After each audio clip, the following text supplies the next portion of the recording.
ಇವತ್ತು ಸ್ವಪ್ನ ಮಂಟಪ ಸಿನಿಮಾದ ಒಂದು ಪರಿಚಯ ನಿಮಗೆ. ಅಂದರೆ ಅಷ್ಟೊತ್ತಿಂದ ನಾವು ಸಿನಿಮಾದ ಟ್ರೈಲರ್ ಆಗಲಿ ಹಾಡುಗಳನ್ನಾಗಲಿ ತೋರಿಸಿ ಸಿನಿಮಾದ ಒಂದು ಸಂಕ್ಷಿಪ್ತವಾದ ವಿಚಾರ ಏನಿದೆ ಅದನ್ನು ಸರ್ ಹೇಳಿದ್ದಾರೆ.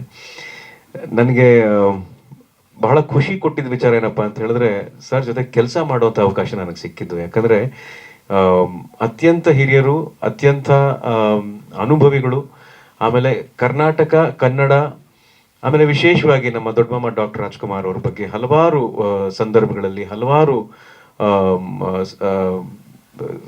ಸಂದರ್ಭಗಳಲ್ಲಿ ಬಹಳ ಅದ್ಭುತವಾಗಿ ಮಾತಾಡಿದ್ರೆ, ಅವ್ರನ್ನ ಬಹಳ ಚೆನ್ನಾಗಿ ಅರ್ಥ ಮಾಡ್ಕೊಂಡಿದ್ದಾರೆ. ನಾವು ಕರ್ನಾಟಕನ ನೋಡೋ ದೃಷ್ಟಿ ಒಂದಾದ್ರೆ, ನಾವು ಕಲಿಯೋದೊಂದಾದ್ರೆ, ಇವರು ಅದನ್ನ ತಿಳ್ಕೊಂಡಿರೋದು, ಅದನ್ನ ಹೇಳುವಂಥದ್ದು, ಅದನ್ನ ತಮ್ಮ ಕಾದಂಬರಿಗಳ ಮುಖಾಂತರ, ತಮ್ಮ ಸಿನಿಮಾಗಳ ಮುಖಾಂತರ ಹೇಳುವಂಥ ಕೆಲಸ,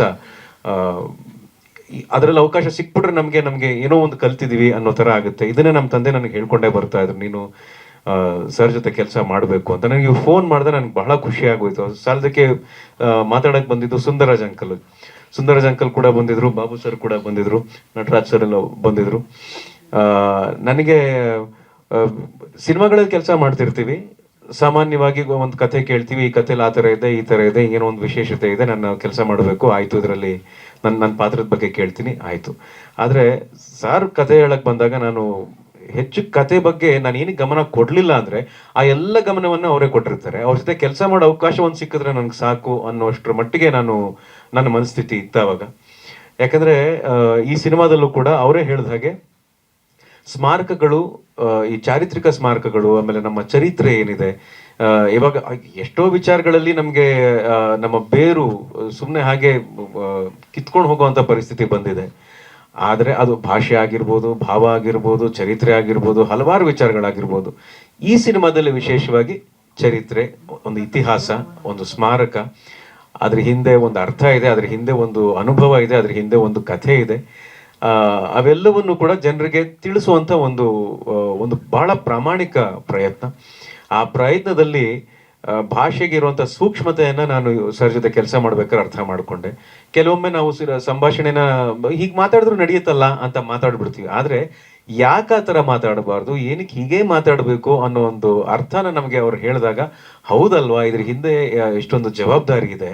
ನಮ್ಮ ಸಿನಿಮಾ ನೋಡಿದಾಗ ನಮ್ಮ ಭಾಷೆನೇ ಕಲಿಯುವಂಥ, ನಮ್ಮ ಭಾಷೆ ಇನ್ನೊಬ್ಬರ ಮೇಲೆ ಪರಿಣಾಮ ಬೀರುವಂಥ ಸಂದರ್ಭ ಈಗ ಆಗಿರೋದ್ರಿಂದ ಒಂದು ಬಹಳ ದೊಡ್ಡ ಕಲಿಕೆಯ ಅನುಭವ ನನಗಾಗಿದೆ ಅಂತ ಹೇಳೋದಕ್ಕೆ ನಾನು ಇಷ್ಟಪಡ್ತೀನಿ. ಬಾಬು ಸರ್ಗೆ ಥ್ಯಾಂಕ್ಸ್ ಹೇಳೋದಕ್ಕೆ, ಅವಕಾಶ ಕೊಟ್ಟಿದ್ದಕ್ಕೆ ಸರ್ ಮುಖ್ಯವಾಗಿ ಕೃತಜ್ಞತೆಗಳು. ಆಮೇಲೆ ಶಮಿತಾ ಮೇಡಮ್ಗೆ ಥ್ಯಾಂಕ್ಸ್, ನನಗೆ ಹಾಡುವಂಥ ಅವಕಾಶ ಕೊಟ್ಟಿದ್ದಾರೆ, ಬಹಳ ಚೆನ್ನಾಗಿ ಹಾಡಿಸಿದ್ದಾರೆ. ನಾನು ಹಾಡಿದ್ದೀನಿ ಅಂತ ಹೇಳಿದ್ರೆ ತಪ್ಪಾಗ್ಬಿಡುತ್ತೆ, ಯಾಕಂದರೆ ಕನ್ನಡದ ಬಗ್ಗೆ ಹಾಡಬೇಕು ಅಂತ ಹೇಳಿದ್ರೆ ಅದಕ್ಕೆ ಒಂದು ಹೆಮ್ಮೆ ನನಗೆ ಭಾಸವಾಗುತ್ತೆ. ಅದು ಕನ್ನಡದ ಬಗ್ಗೆ ನಾನು ಒಂದು ಮೊದಲನೇ ಹಾಡು ಹಾಡ್ತಾ ಇದ್ದೀನಿ ಅನ್ನೋ ಒಂದು ಖುಷಿ ನನಗಿದೆ. ಜೊತೆಗೆ ಸುಂದರರಾಜ್ ಅಂಕಲ್ ಅವರು, ಆಮೇಲೆ ರಂಜನಿ ಅವರು, ರಜನಿ, ಶೋಭಾ ರಾಘವೇಂದ್ರ ಅವರು, ಬಹಳ ಒಳ್ಳೆಯ ಕಲಾವಿದರ ಜೊತೆ ಕೆಲಸ ಮಾಡುವಂಥ ಅವಕಾಶ ನನಗೆ ಸ್ವಪ್ನ ಮಂಟಪ ಸಿನಿಮಾದಲ್ಲಿ ಸಿಕ್ಕಿದೆ.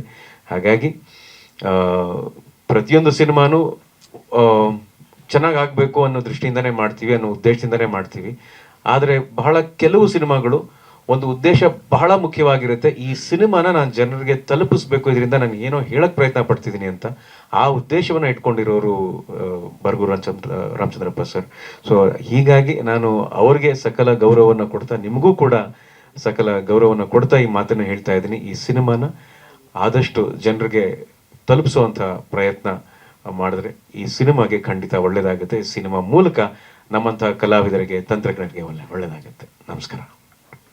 ಸ್ವಾದಿಷ್ಟತೆಯ ಸ್ವಾದ, ತಾಜಾತನದ ಆಹ್ಲಾದ, ಉತ್ತಮ ಆರೋಗ್ಯ ಮತ್ತು ಹೆಚ್ಚಿನ ರೋಗ ನಿರೋಧಕ ಶಕ್ತಿಯ ವೃದ್ಧಿಗೆ ಈಗ ನಿಮಗೆ ಸಿಗುತ್ತಿದೆ ಉತ್ತಮ ಗುಣಮಟ್ಟದ ಪೌಷ್ಟಿಕಾಂಶ Shri Vaidik millet health mix. ಇದು ಸಿರಿಧಾನ್ಯಗಳ ಸಂಪತ್ತು.